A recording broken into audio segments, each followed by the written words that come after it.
Gebet.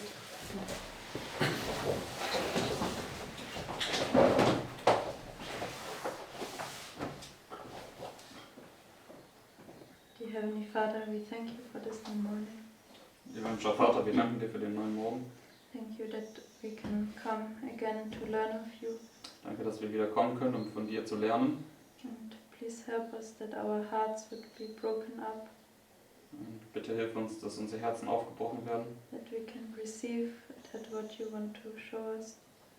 dass wir das erhalten können, was du uns zeigen möchtest. And I want to thank you that you are long-suffering and not willing that any should perish, Ich danke, dass du langmütig bist und nicht gewillt bist, dass irgendjemand umkommt, but that all should come to repentance. sondern dass alle zur Buße kommen. And help us therefore to come closer to this repentance, Und deswegen bitte hilf uns, jetzt näher zu dieser Buße zu kommen, that we can see the revelation and your true character, dass wir die Offenbarung sehen können und deinen wahren Charakter. and that you can change our mind.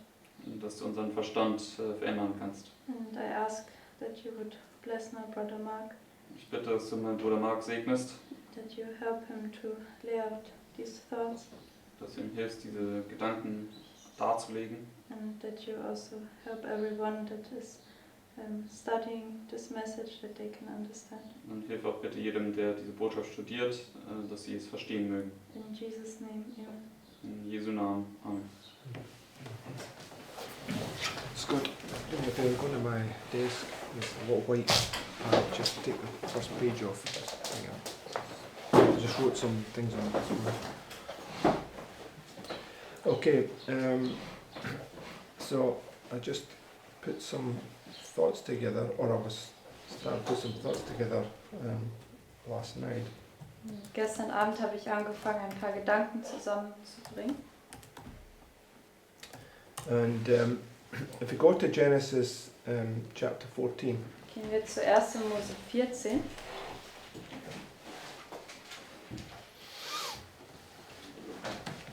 and this is a story where Abraham, he punishes these kings that have who took Lot captive, Das ist die Geschichte, wo Abraham diese Könige bestraft, die Lot gefangen genommen haben. okay, and then when he returns, this Melchizedek comes to meet him, Und right? wenn er zurückkommt, dann kommt Melchizedek, um ihn zu treffen. In verse 17, Und wir lesen Vers 17. it says, "The king of Sodom went out to meet him after his return from the slaughter of Chedorlaomer, and of the kings that were with him, at the valley of Shavi, which is the king's dale." So where did this take place? Wo hat das stattgefunden? In the valley, In einem Tal. right? So what's it referring to? Was bezieht es sich also? Yeah, the Armageddon, right? Armageddon. Okay, it's marking the point where Christ is punishing the kings of the earth, Das right? markiert den Punkt, wenn Christus die Könige der Erde bestraft. It says, "And Melchizedek, king of Salem, brought forth bread and wine, and he was the priest of the Most High God." Right? So, now this king of peace comes, right? Jetzt kommt der König des Friedens. And he blessed him and said, "Blessed be Abram of the Most High God, possessor of heaven and earth." Right? So I've often wondered what this represents. Ich habe mich oft gewundert, was das darstellt. Okay, it says, and blessed be the Most High God, which hath delivered thine enemies into thine hand, and he gave him tithes of all. Right? So we know that Melchizedek is a representation of the new birth, right? When you become this priest and king, right? Wir wissen, dass Melchizedek eine Darstellung der Neugeburt ist, wenn du dieser Priester und König wirst. Because Melchizedek is the king of peace, Weil right? Melchizedek ist der König des Friedens. Right? And the city of peace is Jerusalem. Und die Right. Stadt des Friedens ist Jerusalem. Okay, so he's illustrating the king of Jerusalem. He's illustrating Christ. Er right? stellt den König von Jerusalem dar, also Christus. And what I want us to see, if we go to Leviticus chapter 9, Und gehen wir zu 3. Mose 9.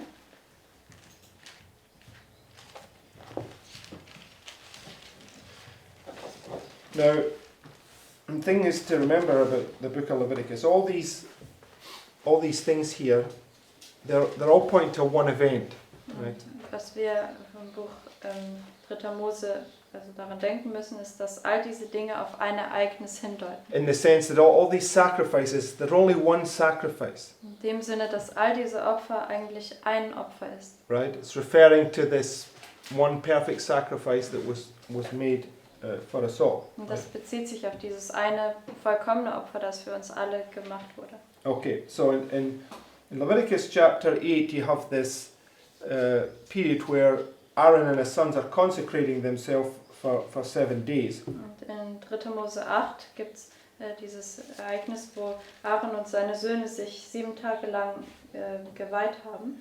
And then in verse 9 it says, and it came to pass on the 8th day, right? And the 8th is a symbol of the new birth, right? Chapter 9, yes. Okay, also 3. Mose 9, Vers 1. Das what did you say about it? I just read verse 1. And it came to pass on the 8th day, Also am 8. Tag.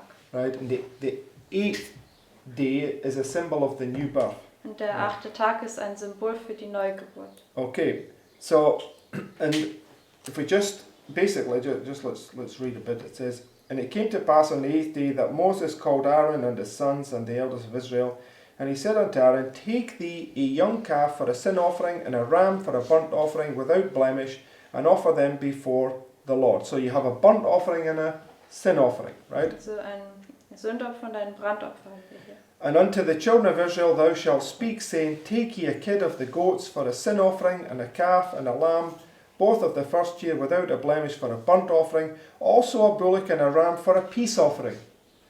So you have a burnt offering, a sin offering, and a peace offering, right? Also da ist ein Brandopfer, ein Sündopfer und ein Friedensopfer. Okay, so we all know that they represent different things, but they represent different things that are the same offering, right? Und wir wissen, dass sie verschiedene Sachen darstellen, aber es ist dasselbe Opfer. Okay. And verse 6.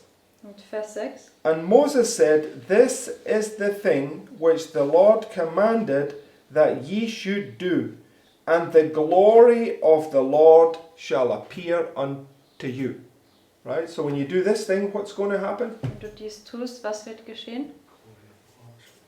Right, the glory of the Lord should appear to you, Die right? Herrlichkeit des Herrn wird dir erscheinen. Okay, so which would be the revelation, Das right? wäre die Offenbarung. And verse 7, it Vers says, 7. and Moses said unto Aaron, go unto the altar, and offer thy sin offering and thy burnt offering, and make an atonement for thyself and for thy people, and offer the offering of the people, and make an atonement for them, as the Lord commanded. Aaron therefore went unto the altar, and slew the calf of the sin offering, which was for himself. And the sons of Aaron brought the blood unto him, and he dipped his finger in the blood, and put it on the horns of the altar, and poured out the blood at the bottom of the altar. But the fat and the kidneys and the caul above the liver for the sin offering he burnt upon the altar, as the Lord commanded Moses. And the flesh and the hide he burnt with fire without the camp. So here is an illustration of all these sacrifices that you learn about as you go through. They're all sort of brought together here, right? Hier ist also eine Darstellung von all diesen Opfern, von denen man lernt, und sie werden hier zusammengebracht.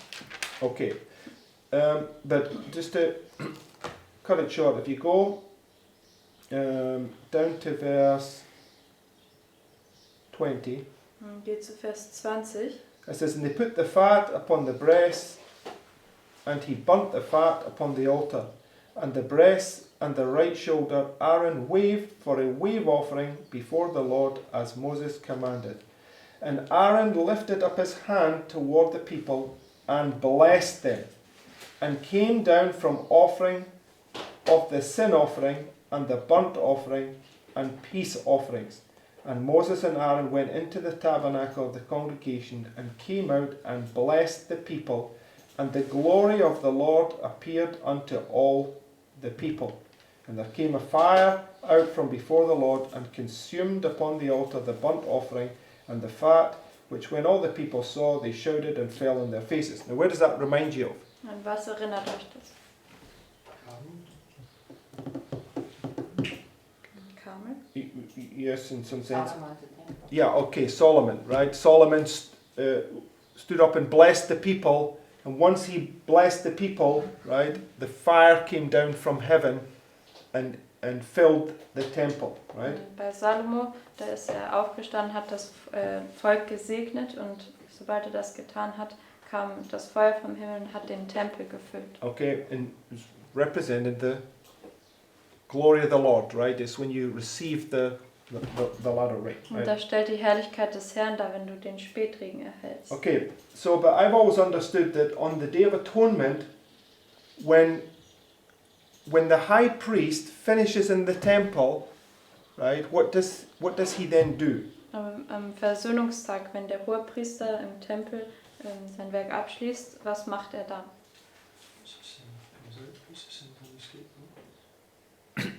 Yes, that.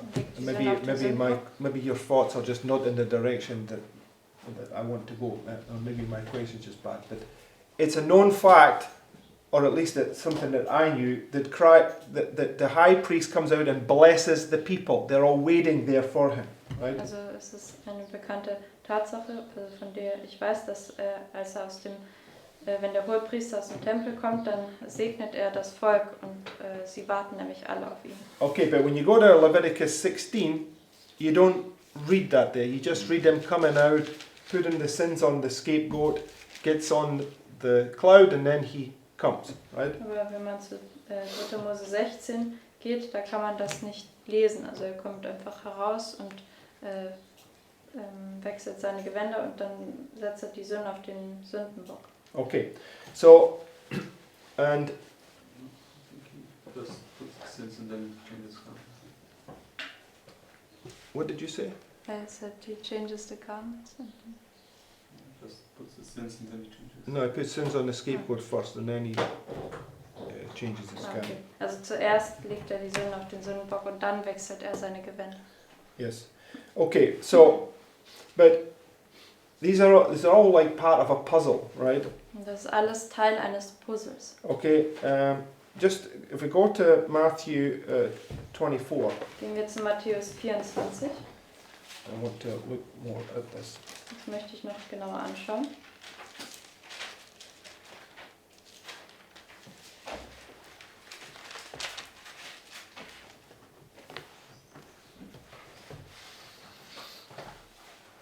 Sorry, yeah. Matthew 24, verse 3. Yes. Matthäus 24, Vers 3. It says, "And as he sat upon the Mount of Olives, his disciples came unto him privately, saying, Tell us, when shall these things be? What shall be the sign of thy coming and the end of the world?" So, where are they asking about?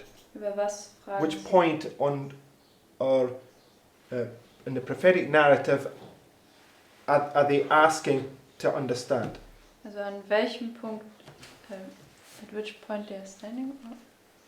No. Which point are they asking about to understand? Also an welchen Punkt wollen Sie verstehen? Also fragen Sie.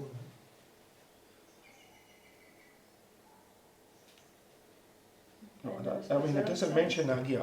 Just go by Matthew 24. I'm asking you that this. Normally say go by the narrative, stick to what we're talking about. Yes, okay, but we're looking at that. But we're in Matthew 24. I'm asking you which point in here are they asking about? Matthäus 24, was fragen Sie hier? Bei welchem Punkt? Asking about Okay, we've gone through Matthew 24 many times, right? The destruction of Jerusalem, Sie fragen right? über die Zerstörung von Jerusalem. Okay, because the second coming is not just a point in time, it's like over a period, right? Weil seine Wiederkunft ist nicht nur ein Zeitpunkt, sondern über eine Zeitspanne. I mean, they are asking about the second coming, but the second coming is marked by the point where they see him on the cloud, right? Und sie fragen ihn wegen der Wiederkunft, aber die Wiederkunft ist markiert durch diesen Punkt, wenn sie ihn auf der Wolke kommen sehen.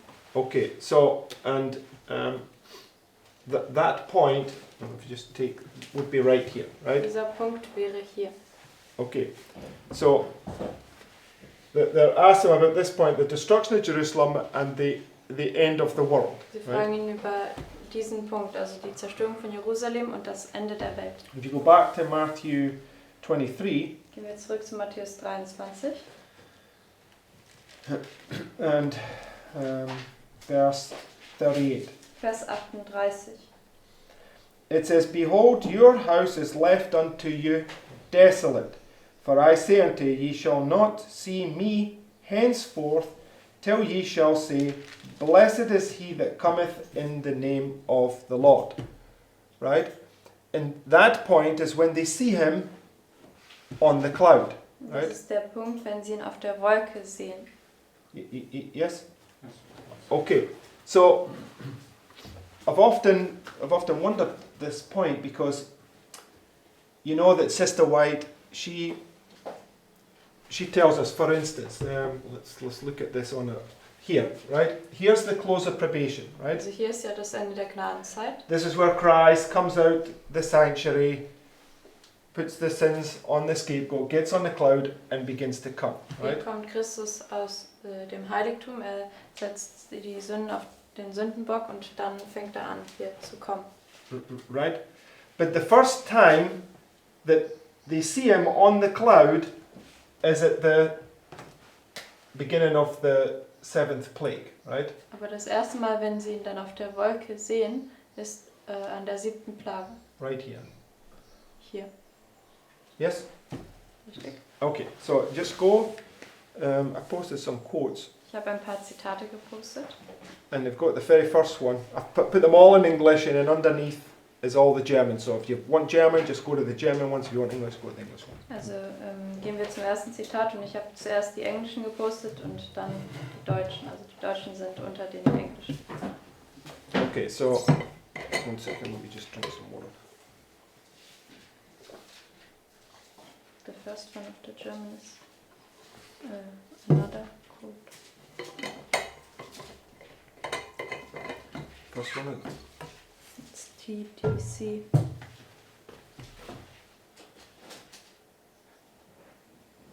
It's what? Sorry.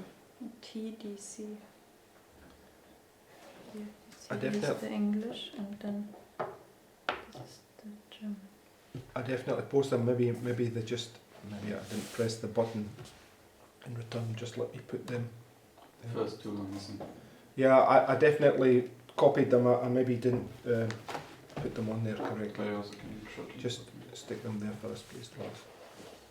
Also die ersten zwei deutschen Zitate werden jetzt noch gepostet.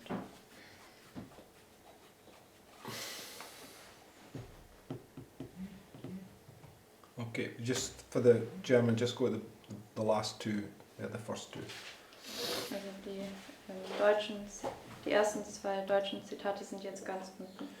It says, we need to, so the first one, it says, we need to study the pouring out of the 7th vial. The powers of evil will not yield up the conflict without a struggle. But providence has a part to act in the battle of Armageddon, when the earth is lightened with the glory of the angel of Revelation 18. The religious elements, good and evil, will awake from slumber, and the armies of the living God will take the field. Right? So, this is Daniel 12:1, right? Das ist Daniel 12, Vers 1. Right? And the two classes, when they wake up, and there's two classes, Wenn right? sie aufwachen und es gibt dann zwei Klassen. Okay, so, but we know that when, for instance, if you just turn to Daniel 12 and verse 1. Geht zu Daniel 12 und Vers 1. Sorry, my thoughts are a little bit disjointed this morning. Tut mir leid, heute Morgen sind meine Gedanken ein bisschen auseinander. Verse 1. Vers 1. It says, And at that time shall Michael stand up, the great prince which standeth for the children of thy people, and there shall be a time of trouble such as never was, since there was a nation, even to that same time. And at that time thy people shall be delivered, every one that shall be found written in the book. So we know that God delivers his people right here, at the beginning of the, or the end of the 6th plague, beginning of the 7th plague. Wir Right? wissen, dass Gott sein Volk hier am Ende der 6. Plage, Anfang der 7. Plage befreit. Okay, but we always used to think that was this point here, Wir right? haben aber immer gedacht, dass das dieser Punkt hier ist. Okay, because right here, Michael stands up, it's the close of probation, Weil hier right? steht Michael auf, das ist das Ende der Gnadenzeit. Okay, so there's something about this point here that's also relevant to what's taken place here, right? Also da ist irgendetwas über diesen Punkt hier, der auch relevant ist zu dem, was dann hier passiert. Because right here he comes out of the temple, right, and he puts the sins on the scapegoat, gets on the cloud, and he begins to come, right? Hier kommt er aus dem Tempel und er setzt die Sünde auf den Sündenbock und setzt sich dann auf die Wolke und fängt an zu kommen. Okay, but we read in Matthew 23 when he walks out the temple for the last time, it's the point where he says, it is done, right? Und wir wissen in Matthäus 23, wenn er zum letzten Mal aus dem Tempel rausgeht, dann markiert es den Punkt, wenn er sagt, es ist geschehen. It says, you won't see me henceforth till you say, blessed is he that cometh in the name of the Lord. Und er sagt, ihr werdet mich von nun an nicht mehr sehen, bis ihr sagen werdet, gesegnet ist der kommt im Namen des Herrn. Okay, and if you go to Zechariah chapter 9, Geht zu Sacharja 9.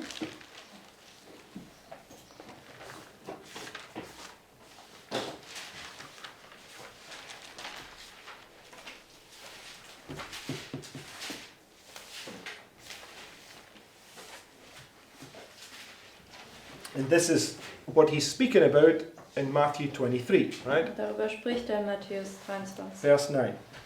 Sacharja 9, Vers 9.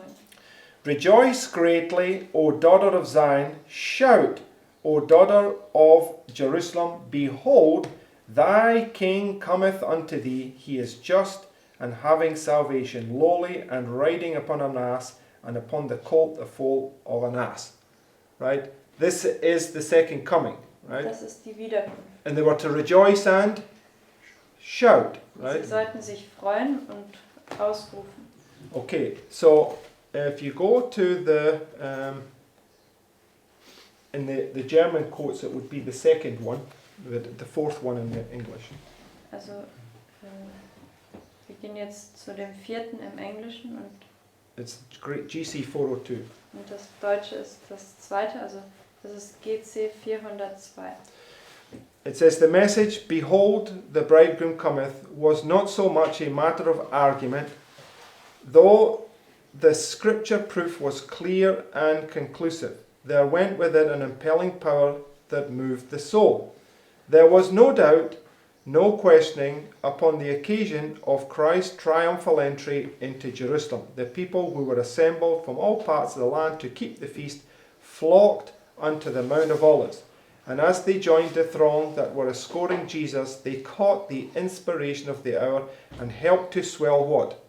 The shout, right? Den Ruf. Blessed is he that cometh in the name of the Lord. Right, that's what Christ says. You won't see me henceforth till you shall say this, right? Er sagt, ihr werdet mich von nun an nicht mehr sehen, bis ihr das sagen werdet. In like manner did unbelievers who flocked to the Adventist meeting, some from curiosity, some merely to ridicule, feel the convincing power attending the message, behold, the bridegroom cometh. And it's at midnight when they say that, right? Es ist an Mitternacht, wenn sie das sagen. It's midnight where God delivers his people. Es ist Mitternacht, wenn Gott sein Volk befreit. Yes? Richtig? So we know that here, this is the type of the seventh plague, right? Wir wissen hier, das ist nämlich der Typus der 7. Plage. This is where the midnight cry message is given, right? Like it was done in Millerite history. Hier wird die Mitternachtsbotschaft gegeben, so wie in der Miller-Geschichte. Before the door was closed here, right? Bevor die Tür hier schließt. Which they thought was the second coming of Christ, where he came to burn up the earth. Und sie Right? dachten, das wäre die Wiederkunft Christi, wo Christus kommen würde, um die Erde zu verbrennen. When you look at these things, you can understand why they thought that. Right? Wenn man sich diese Sachen anschaut, kann man verstehen, warum sie das gedacht haben. So it's marking this second coming. He says it is done, right? And he's now coming, because this is where he walks out of the temple for the last time, right? Also es markiert die Wiederkunft. Hier sagt er, es ist geschehen und er kommt. Und das markiert hier auch den Punkt, wenn er aus dem Tempel herauskommt. Das letzte Mal. Right?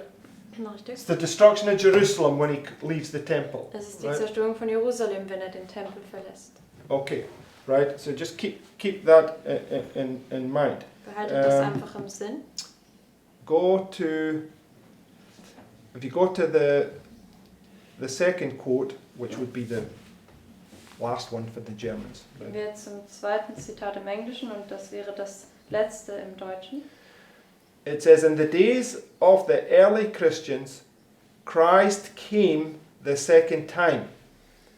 His first advent was at Bethlehem when he came as an infant. His second advent was at the Isle of Patmos when he revealed himself in glory to John the Revelator.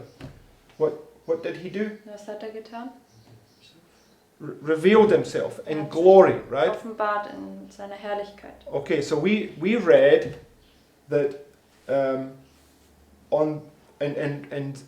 Leviticus 9 that they were to make this offering, right? In 3. Mose 9 haben wir gelesen, dass sie dieses Opfer machen. They were to make a burnt offering, a peace offering, and a sin offering, Sie sollten right? ein Brandopfer machen, ein Sündopfer und ein Friedensopfer. Okay, and then the Lord would appear to them in His glory, Und right? dann würde der Herr in seiner Herrlichkeit ihnen erscheinen. Okay, and the point is that Moses and Aaron are sort of playing that role, and once these offerings are done, it says they bless the people, Der right? Punkt ist, Mose und Aaron haben diese Rolle gespielt und sobald diese Opfer getan wurden, dann haben sie das Volk gesegnet. Yes? Ja? Okay, so when you go to Revelation chapter 1, Gehen wir zur Offenbarung 1.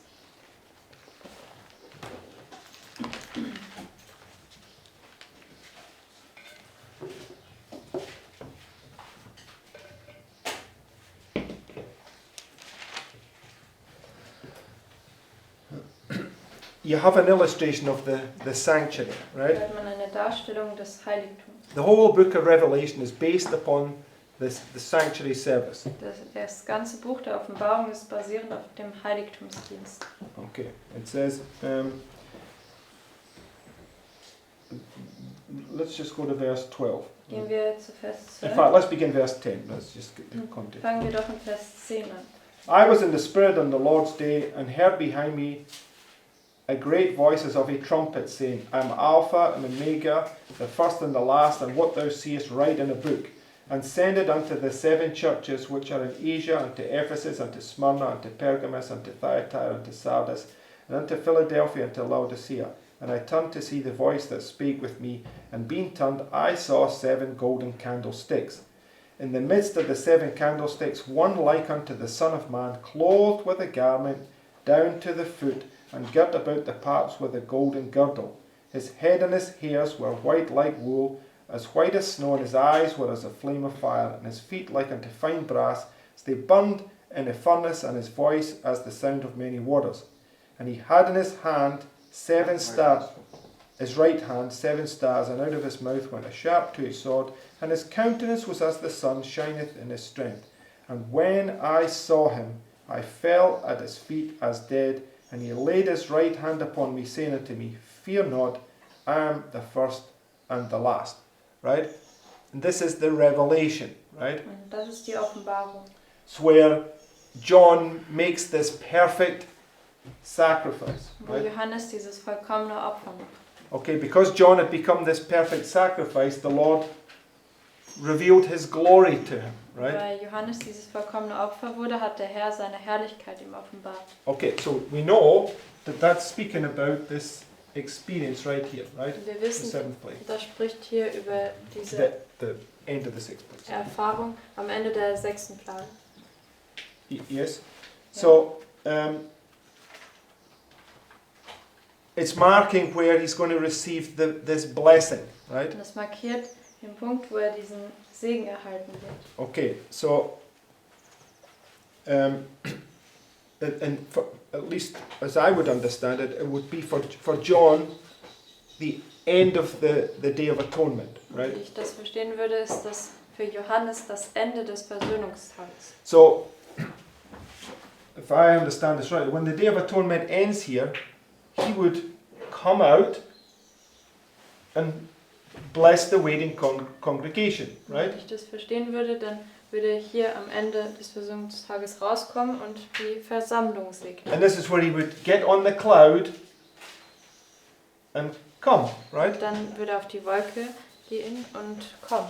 Right? And so, I don't think it's an accident where did we put that? Where it's here where you see the cloud the first time, right? Und ich glaube, das ist kein Zufall, dass es dort ist, wo man die Wolke zum ersten Mal sehen kann. It's a part of a big puzzle that I'm trying to work out. Das ist ein Teil eines großen Puzzles, das ich versuche herauszufinden. Okay, so the midnight cry right here at midnight, they say, go ye out to meet him because he's now coming, Bei right? Mitternacht sagen sie, beim Mitternachtsruf, geht aus ihm entgegen, weil er jetzt kommt. Okay, and anyway, maybe I'm not making this clear for myself, but Christ right here at the close of probation leaves the sanctuary for the last time, gets on the cloud and comes, right? Und Christus hier am Ende der Gnadenzeit, er verlässt das Heiligtum zum letzten Mal, steigt auf die Wolke und kommt. But here at the seventh plague, if you go to Revelation 16, Und hier in der 7. Plage gehen wir zur Offenbarung 16, verse 17. Vers 17. It's the point where he delivers his people, right? Das ist der Punkt, wo er sein Volk befreit. It says, and the seventh angel poured out his vial into the air, and there came a great voice out of the temple in heaven from the throne saying, it is done. Right? Sister White says, it is done, it is finished. Right? Ellen White sagt, es ist geschehen, es ist vollbracht.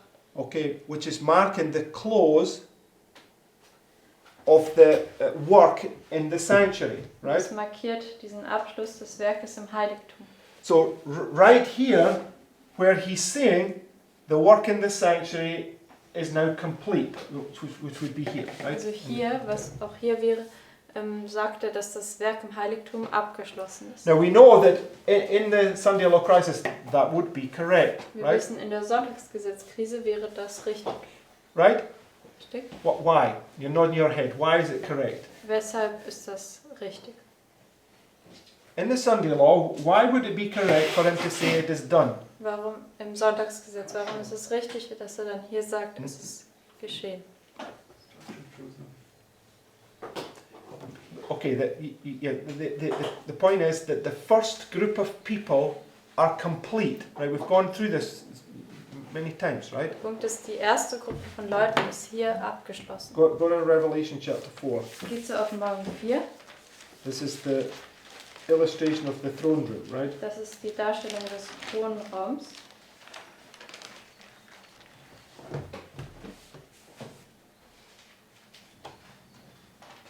Verse 1. Vers 1. It says, after this I looked, and behold, a door was opened in heaven, and the first voice which I heard was as it were of a trumpet talking with me, which said, come up hither, and I will show thee things which must be hereafter. So he's going to show him things which are going to shortly come to pass. Er wird ihm Right? also Dinge zeigen, die in Kürze geschehen müssen. This is John. Das ist Johannes. John's had his experience, right? Johannes hatte schon seine So the Erfahrung. Lord can say it is done, Deswegen right? kann der Herr jetzt sagen, es ist geschehen. Right? And that's why John's experience finishes right here, right? Deswegen hört Johannes die Erfahrung hier auf. It's the cross. It is done, Es ist right? nämlich It is das finished. Kreuz. Es ist geschehen, es ist vollbracht. Yes? Ja? So, at that point, when he says it's done, he comes out of the most holy place and gets on the cloud. In diesem Right. Punkt, wenn er sagt, es ist geschehen, kommt er aus dem Allerheiligsten und steigt auf die Wolke. Right? Richtig? And remember, we have this quote 10 days before October 22nd, right? There was this chaos taking place that they thought it was the close of probation, right? Und denkt an dieses Zitat, wo 10 Tage vor dem October 26th. 22. Oktober, da brach dieses Chaos aus und sie dachten, dass es das Ende der Gnadenzeit war. Yes? Ja? Okay, so if he says it's done there, and it's referring to him finishing the work for one group of people, he comes out the temple, and that's what you see in Revelation 14, right? Wenn er sagt, es ist geschehen, dann markiert es den Punkt, wenn es jetzt für eine Gruppe von Leuten das Werk aufhört. Und That's what you see in Revelation 14, das ist, was man in Offenbarung 14 sieht, the harvest, die Ernte. right? So when he puts in the sickle the first time, right, you then see him, because he has to leave the temple in order to put in the sickle, but then he goes back into the temple again, right? Also er muss den Tempel ja verlassen, um die erste Sichel reinzuwerfen, aber dann geht er wieder zurück in den Tempel. Right? Richtig? Yes, and then you have Revelation 8. Revelation 8 is the seventh seal is opened, and it's the half an hour for this final group, Und right? dann ist Offenbarung 8, das markiert, wenn das 7. Siegel geöffnet ist und diese halbe Stunde für diese letzte Gruppe von Leuten. So when he gets to the end here, what will he do? Wenn es also zum Ende hier kommt, was wird er tun? Come on. He will come out the temple, put the sins on the scapegoat, and bless the people, Er wird aus right? dem Tempel herauskommen, die Sünden auf den Sündenbock legen und das Volk segnen. Yes? Okay. So,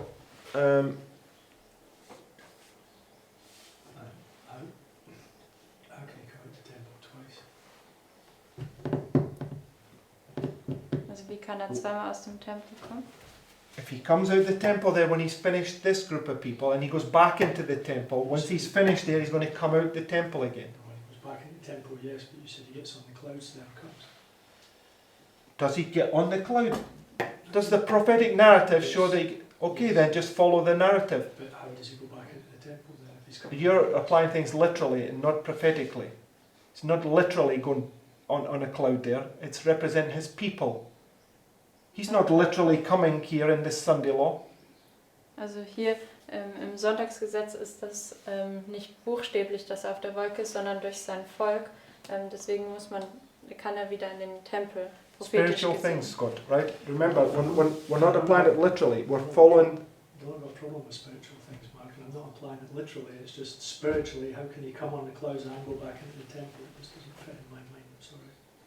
That's not spiritually then. That's literally yours. How?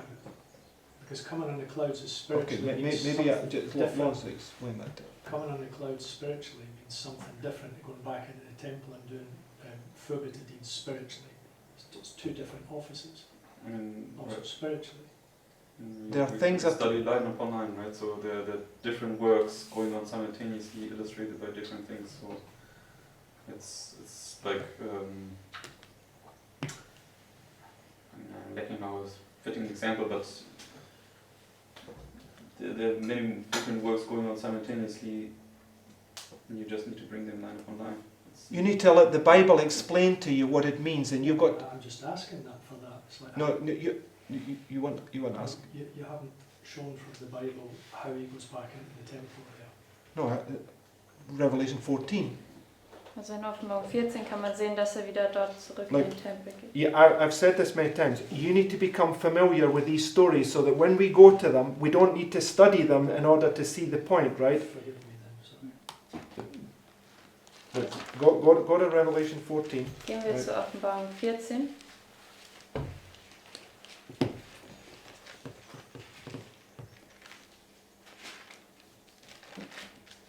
And if you go to verse 50, Vers 15. you can read it for us, Scott, and then you've got the answer right there. Another angel came out of the temple crying with a loud voice. Okay, so just stop there. So where did the angel come out of? Wo ist der Engel rausgekommen? Okay, so who is this angel? Aus dem Tempel. Deswegen, wer ist dieser Engel? So Christ coming out of the temple. Das ist also Christus, der aus dem Tempel kommt. Who's sitting on the cloud? We're not going to study that out now. We've been through this many times, right? Yeah, okay, it's God's people sitting on the cloud. It's God's people that are being represented there, right? Also Gottes Volk sitzt auf der Wolke. Sie werden dargestellt. Okay, so Christ finishes this first group of people, and those that are on the cloud are those people that are going to go forward now and give that message, right? Jesus beendet jetzt das Werk in seinem Volk und dann die auf der Wolke sind das Volk, was jetzt vorwärts geht und das Werk So abschließt. at the beginning of the seventh plague, it's not Christ on the cloud, it's his people that sit on the cloud.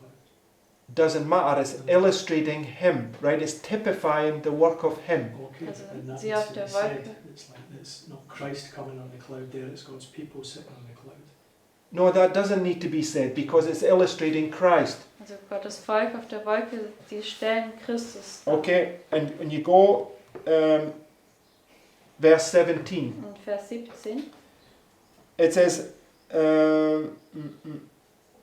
and another angel came out of the temple which is in heaven, also having a sharp sickle. And another angel came out of the altar which had power over fire. So verse 18 is Christ now leaving the temple for the second time. Also Vers 18 ist jetzt, wenn Christus den Tempel zum zweiten Mal verlässt. So when he comes out the temple the first time, he blesses the people. When he comes out the temple the second time, he blesses the people. Also wenn Christus zum ersten Mal aus dem Tempel rauskommt, dann segnet er das Volk, und wenn er zum zweiten Mal rauskommt, segnet er das Volk. Okay, go to the third quote, which would be the first, I think, for the Germans. Geht jetzt zum dritten Zitat, und im Deutschen ist es das erste. It's from the pioneers. Und das ist von den Pionieren. Excuse me. It says, one of the most complete types of the history of redemption is to be found in the ceremonies. Oh, 1 second. Maybe it wasn't that one. No, sorry, jumped. We'll come back. Yeah, okay, we'll just read it. We'll start reading it, so it's fine. Wir lesen das jetzt. One of the most complete types of the history of redemption is to be found in the ceremonies of the Day of Atonement. It was an essential part of the work of the high priest on that day that he should come forth within the veil and, laying aside his linen garments, reappear to bless the waiting congregation. Now you don't read that in Leviticus 16. Das kann man nicht in 3. Mose 16 lesen. Our great high priest is now within the veil. He has offered the atoning sacrifice on the altar of Calvary. And with the merit of that sacrifice, he has gone in to appear in the presence of God for us. But the great day of atonement is not yet closed. When his work within the veil is ended, he shall come forth, arrayed again in his garments of glory and beauty, for the final blessing of his waiting people. Right? Richtig? Having been once offered to bear the sins of many, he shall appear a second time apart from sin to them that wait for him unto salvation. Right.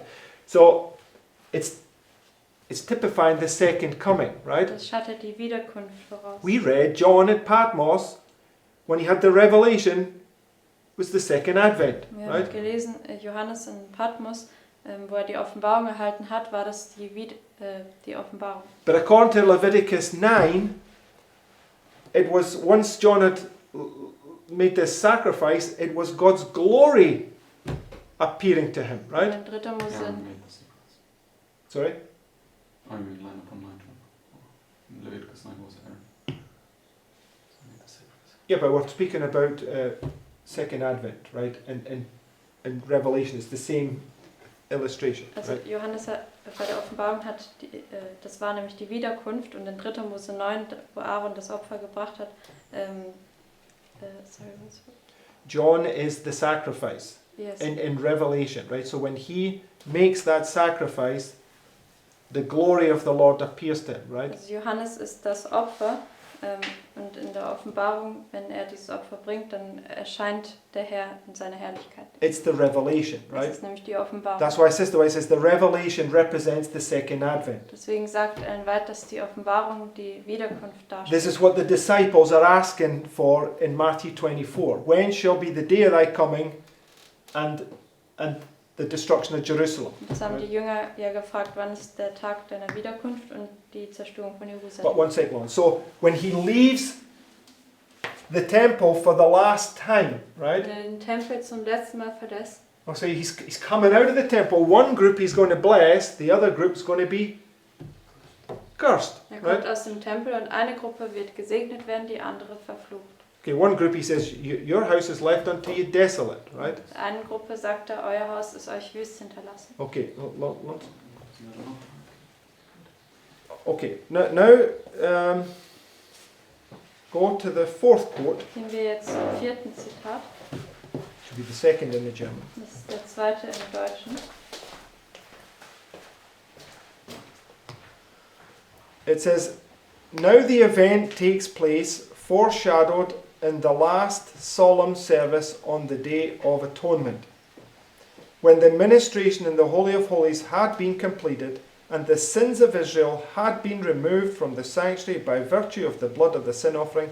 Then the scapegoat was presented alive before the Lord, and in the presence of the congregation the high priest confessed over him all the iniquities of the children of Israel, and all their transgressions and all their sins, putting them on the head of the scapegoat, the head of the goat, sorry. And this is at the end of the seventh plague. This is where this quote is taken from. Und das ist am Ende der 7. Plage, daher ist das Zitat entnommen.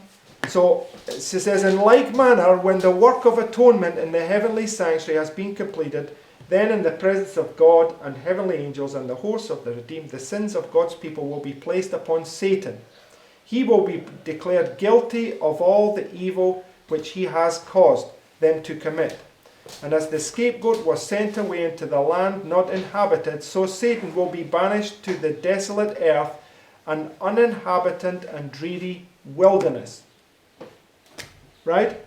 It's the beginning of the 1,000 years. Das ist der Anfang der 1000 Jahre. Yes? Richtig? Okay. So that's right here. Das ist hier. So sins.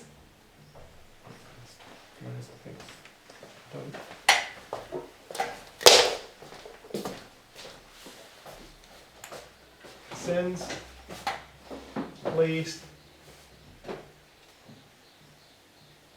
upon the scapegoat, right? Hier werden die Sünden auf den Sündenbock gelegt. That's when Satan gets punished, right? Da ist es, wo Satan bestraft wird. Right? So the point that Satan gets punished, what is it? How is it being prefigured in the narrative? Und in der Erzählung, wie wird dieser Punkt vorausgeschattet, wenn Satan bestraft When wird? did God's people come out of Egypt? Wann kommt Gottes Volk aus Ägypten? Yeah, when he judges, right? Wenn er die Nation richtet. And coming out of Egypt is your redemption from sin, Und right? das Herauskommen aus Ägypten ist deine Errettung von der Sünde. Here's where the sin problem is complete, Hier ist right? das Sündenproblem So abgeschlossen. it's telling you, Sister White marks it right there at the end of the seventh plague, right? Where he comes out, because if you take this, right, here's the type of the seventh plague, right? Also, wenn wir das nehmen, das ist ja der Typus der 7. Plage. That point is there, right? Dieser Punkt ist hier, Yes? richtig? Okay. And this is where, it's right there, where he would come out and put the sins on the scapegoat, Und hier right? würde er herauskommen und die Sünde auf den Sündenbock legen. Get on the cloud and begin to come. Und auf die Wolke steigen und anfangen zu kommen. But she goes to the end here and says, now the sins are put on the scapegoat. Jetzt geht sie zum Ende und sagt, jetzt werden die Sünden auf den Sündenbock gelegt. That was prefigured here Und das war hier vorausgeschattet. and also here, Und auch hier. right? So hence he gets on the cloud there and he begins to come. Deswegen kommt hier er steigt auf die Wolke und fängt an zu kommen. Hence why they see the cloud there and they say, blessed is he that cometh in the name of the Lord. Deswegen Right? sehen sie hier die Wolke und sagen, gesegnet ist, der kommt im Namen des Herrn. Who says that? Wer sagt das?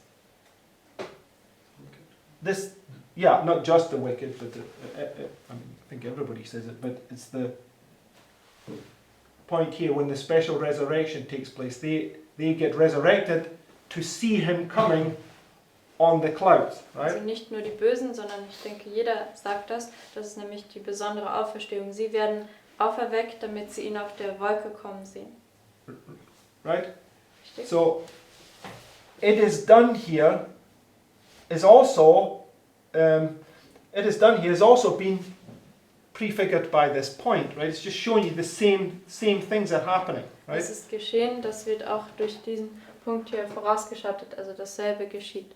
Okay, Melchizedek came to bless Abraham once the point where he punished those kings. Right? Melchizedek kam, um Abraham zu segnen, wo diese Könige bestraft wurden. Okay, where this Satan gets the punishment placed on him, the Lord comes to bless his people, right? Wenn Satan die Bestrafung auf sich erhält, kommt der Herr, um sein Volk zu segnen. Right? Richtig? Okay, go to Daniel 12. Geht zu Daniel 12. I'll say again, if you're not spending time going through your Bible, studying these things out for yourself, you will begin to get lost in these things. Also ich sage es nochmal, wenn ihr nicht Zeit verbringt, diese Sachen selber in eurem Leben zu studieren, dann werdet ihr in diesen Dingen euch verlieren. And I don't know why it is, but when I say these things, people get offended. But what can I say? Get offended. Aber Right? ich weiß nicht, warum das ist, aber wenn ich das sage, dann nehmen Leute Anstoß, aber dann nimmt Anstoß. Okay, Daniel 12, right? Daniel 12, It says, and at that time shall Michael stand up. So where are we? Vers 1, wo sind wir? Where is this on the prophetic narrative? Wo ist das auf der prophetischen Erzählung? Yeah, right here, right? Hier, am Anfang des 7. Okay, so this point here would be typifying this point here, right? Dieser Punkt hier würde diesen Punkt hier Sister vorausstellen. White takes Revelation 12:1 and she marks it there at the special resurrection, right? White nimmt Daniel Vers 1 und sie markiert es an der besonderen Auferstehung. But that's no problem. She also takes the placing of the sins on the scapegoat and puts it here, Das ist aber right? kein Problem, weil sie nimmt auch das Legen der Sünde auf den Sündbock und wendet es hier an. Right? She can do that because she's trying to illustrate these repeating patterns, Sie right? kann das tun, weil sie möchte diese wiederholenden Muster darstellen. But the perfect fulfillment of Revelation 12 is here, Die right? vollkommene Erfüllung von Daniel 12 ist hier. Daniel 12, sorry. Yes, I said Revelation, sorry, excuse me. Right? So, and at that time shall Michael stand up, the great prince which standeth for the children of thy people, and there shall be a time of trouble such as never was since there was a nation, even to that same time. And at that time thy people shall be delivered, every one that shall be found written in the book. So, in order for you to be found written in the book, the books must be opened, right? Damit du in den Büchern geschrieben werden kannst oder gefunden werden kannst, müssen die Bücher geöffnet And the werden. books are not opened until he's finished his work in the most holy, because now he's going to look and see who was saved, Und die Bücher right? werden nicht geöffnet, bis er nicht das Werk im Allerheiligsten abgeschlossen hat, weil dann schaut er, wer gerettet wurde. Okay, many of them that sleep in the dust of the earth shall awake, some to everlasting life and some to shame and everlasting contempt, right? And verse 6. Vers 6. And one said to the man clothed in linen which was upon the waters of the river, how long shall it be to the end of these wonders? So how long after, from the point he stood up, is this going to continue? Right? Also wie lange von dem Punkt an, wo er aufgestanden ist, wird das fortwähren? And I heard the man clothed in linen which was upon the waters of the river, when he held up his right hand and his left hand unto heaven, and swear by him that liveth forever, that it shall be for a time, times and a half, and when he shall have accomplished to scatter the power of the holy people, all these things shall be finished. Right? So 1260, right? 1260. It's going to last for this amount of time till it's finished. Es wird Right. diese Zeitspanne bleiben, bis es vollbracht ist. And verse 8. Vers 8. And I heard but understood not. Then said I, O my Lord, what shall be the end of these things? And he said, Go thy way, Daniel, for the words are closed up and sealed till the time of the end. Okay, the time of the end is the time appointed. Die Zeit des Endes ist die bestimmte And the Zeit. time appointed is where the birth takes place, where you come out of Egypt. Die bestimmte Zeit ist, wenn die Geburt stattfindet, wenn du aus Ägypten herauskommst. It says, Many shall be purified and made white and tried, but the wicked shall do wickedly, and none of the wicked shall understand, but the wise shall understand. And from the time that the daily shall be taken away, and the abomination that maketh desolate set up, there shall be 1,290 days. Blessed is he that waiteth, and cometh to the 1,335 days. Right? And on the chart, it says, the blessing at the end of the 1335 is the resurrection, Und auf right? der Karte sagt es, der Segen am Ende der 1335 ist die Auferstehung. But go thou thy way till the end be, for thou shalt rest and stand in thy lot at the end of days. At the resurrection, right? Und der Auferstehung. I did that the wrong way around. 2 hours. Okay, it is right, sorry. I always mix up 2 hours, 2 S's, right? So, the resurrection, this is where Christ comes and resurrects the great multitude, right? Die Auferstehung, da kommt Christus und der weckt diese große Volksmenge auf. So, first group gets resurrected, right?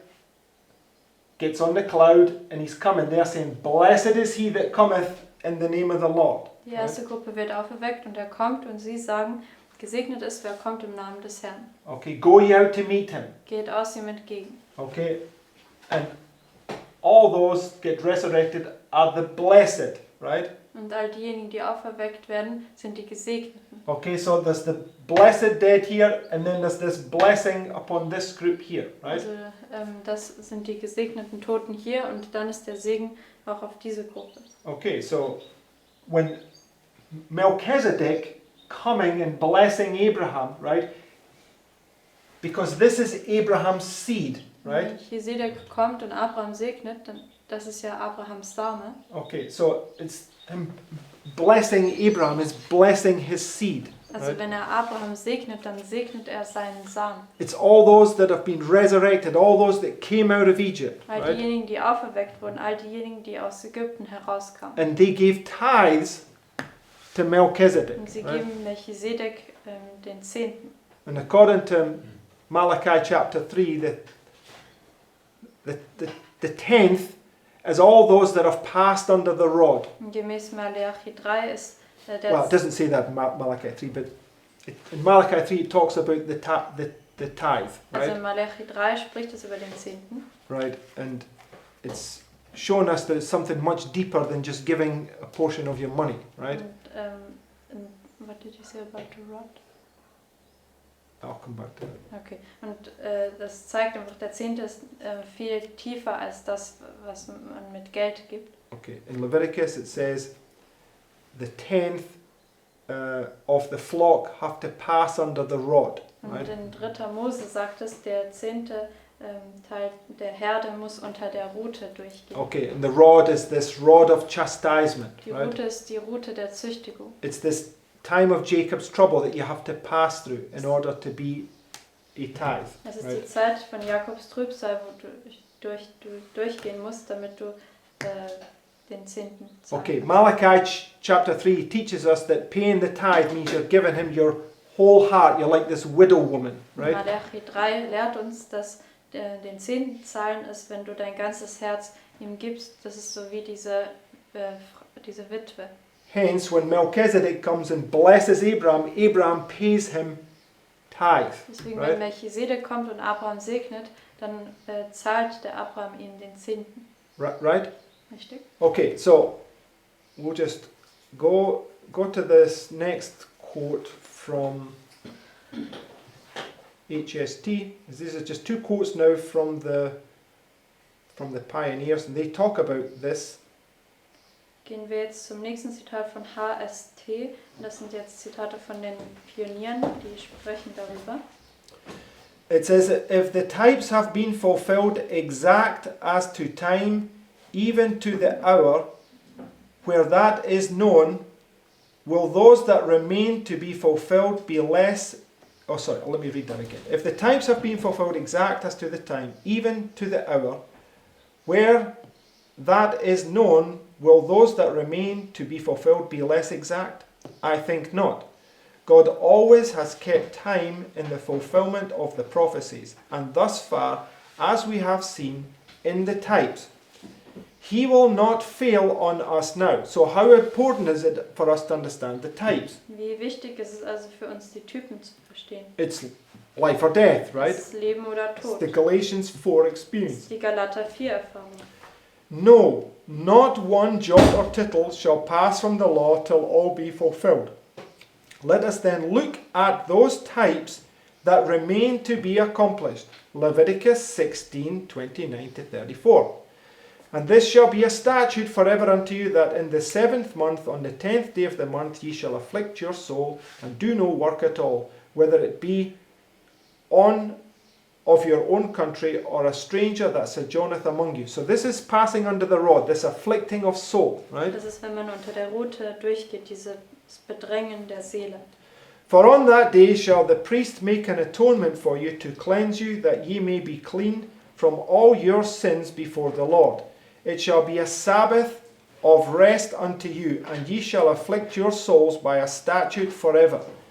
And the priest, when he shall anoint, and the priest, when he shall anoint, and whom he shall consecrate to minister in the priest's office in his father's stead, shall make the atonement, and shall put on the linen clothes, even the holy garments, and he shall make an atonement for the holy sanctuary, and he shall make an atonement for the tabernacle of the congregation and for the altar, and he shall make an atonement for the priests and for all the people of the congregation, and this shall be an everlasting statute unto you, to make an atonement for the children of Israel for all their sins once a year. In the 9th chapter, that's where we read this morning, Leviticus 9, Was right? haben wir heute Morgen gelesen? 3. Mose 9. In the 9th chapter, we have an account of what was to be done on that day. So what did they say? Was haben sie gesagt? That Leviticus 9 was an account of what was to be done on the Day of Atonement. Das 3. Mose 9 eine Erzählung war von dem, was am Versöhnungstag getan werden soll. And at the closing part of it, we are told, Leviticus 9, 22 to 23, and Aaron lifted up his hand towards the people and blessed them, and came down from offering of the sin offering and the burnt offering and peace offerings. And Moses and Aaron went into the tabernacle of the congregation and came out and blessed the people, and the glory of the Lord appeared unto all the people. Christ, our great high priest, has gone into the Holy of Holies for us with his own blood, and to them that look for him shall appear the second time without sin unto salvation. Okay, so when he's in the Holy of Holies, you're outside afflicting your souls, waiting for him, right? Wenn er am Allerheiligsten ist, dann bist du draußen und du bedrängst deine Seele und wartest auf ihn. Right, so Jonah gets cast in to the water here, right? Jona wird hier ins Wasser geworfen. Right here. Das wäre hier. And there's a little time of peace. Es gibt eine kleine Zeit des Friedens. And then the fish swallows him up, Dann right? verschlingt ihn der Fisch. And what sort of experience is he having here? Welche Erfahrung hat er hier? Yes, he's afflicting his soul, Er right? bedrängt seine Seele. And he's waiting for deliverance, Und er right? wartet um Befreiung. Yes? Richtig? Okay, and this, And it says also that he looks to his holy. yes, he looks into the holy place. Right? Und er sagt auch, er schaut zu dem heiligen Tempel, also ins Heilige.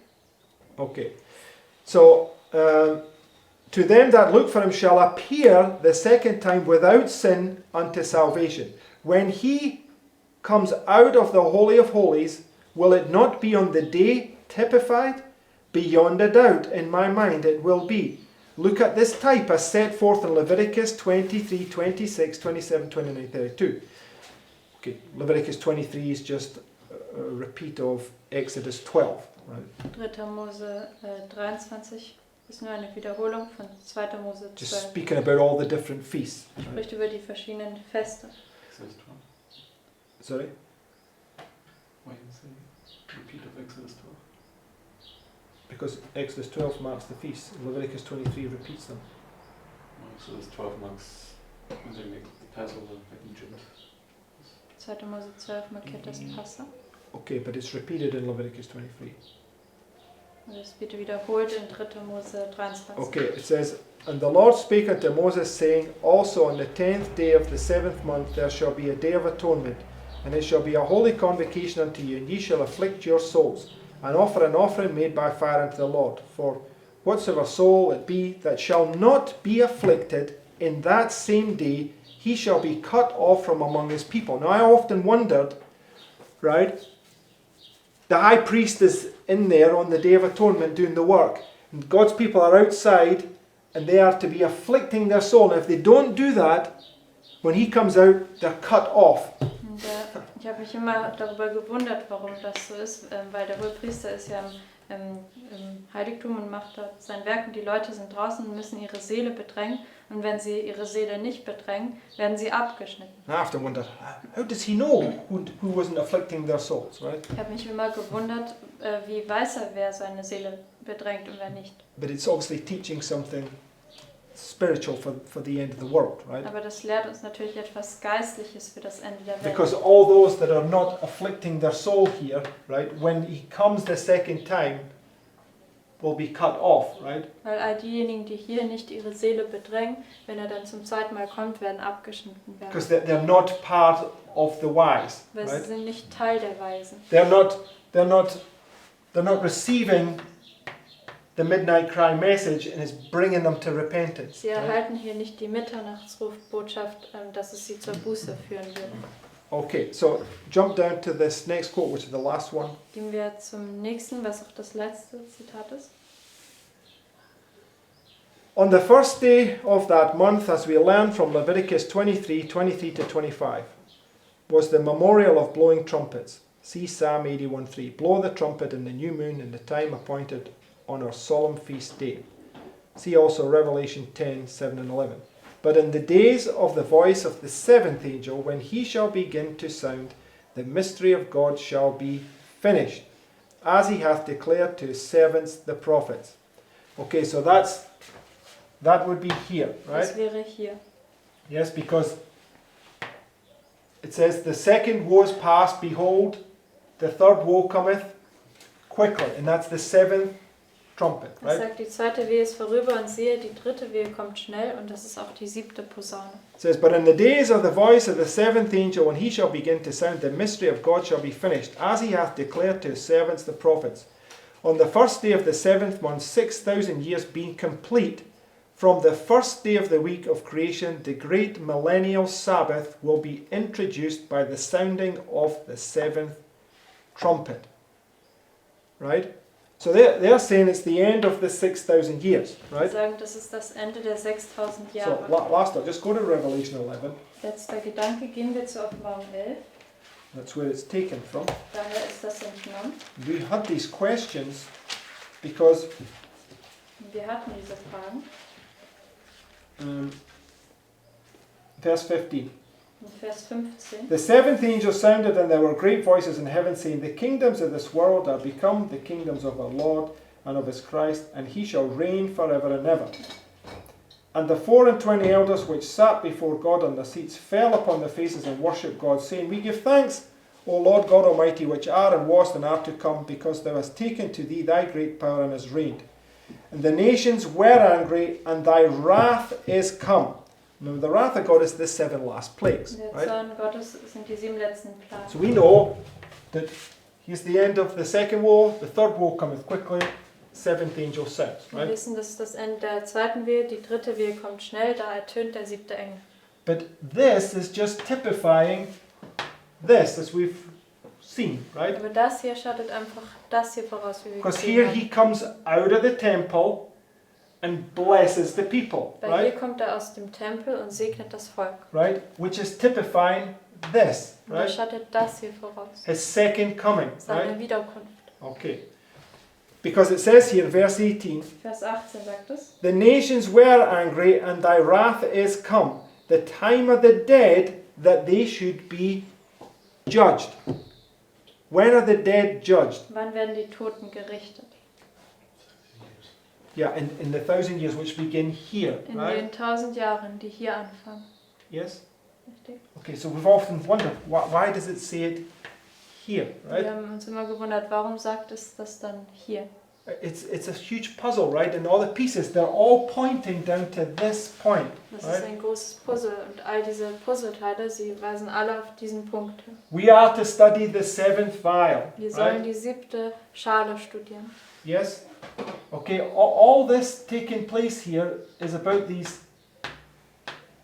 harvest, these two resurrections, Alles, right? was hier stattfindet, ist über die Ernte, über die 2 Auferstehungen. Okay, and the second coming, as much as it literally begins right here, is also being illustrated right here. Und Right. die Wiederkunft, so sehr sie auch hier buchstäblich anfängt, wird auch hier dargestellt. Comes out of the temple, puts the sins on the people, destruction of Jerusalem, right? Gets on the cloud and comes, right? Also er kommt aus dem Tempel, setzt die Sünde auf den Sündenbock, geht auf die Wolke und kommt.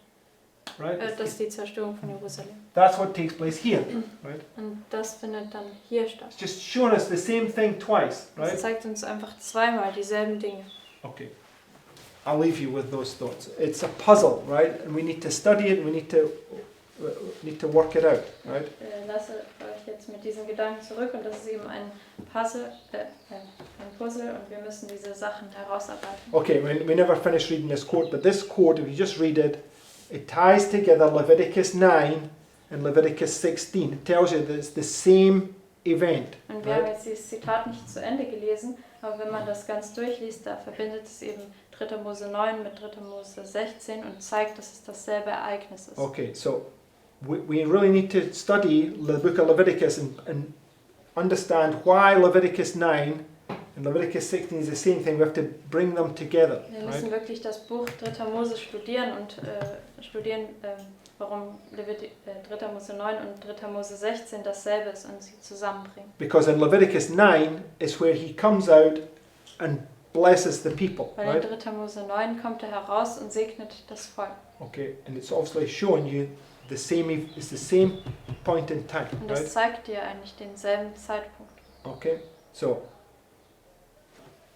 we're jumping around all over the place, but that's why you have to be familiar with these themes, Wir right? sind jetzt überall herumgesprungen in der Bibel, aber deswegen müsst ihr mit diesen Themen vertraut sein. Okay, so anyway, let's close with a prayer. Lass uns mit einem Gebet abschließen.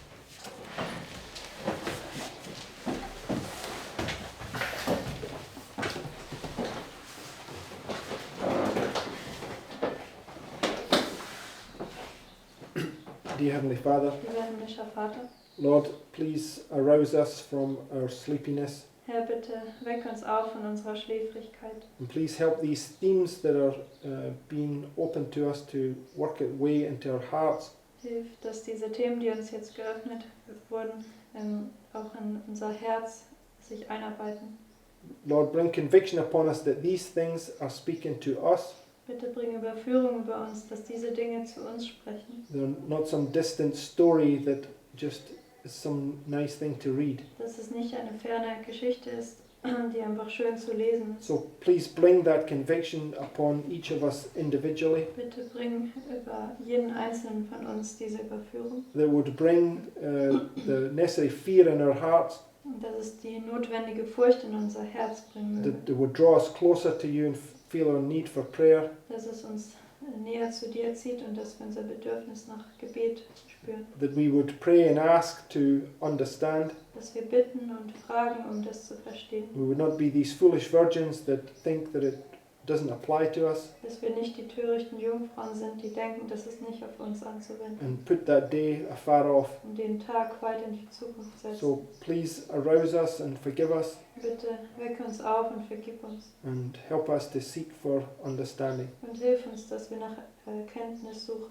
And we ask this in the name of Jesus. Und wir bitten das im Namen Jesu. Amen. Amen. Mhm.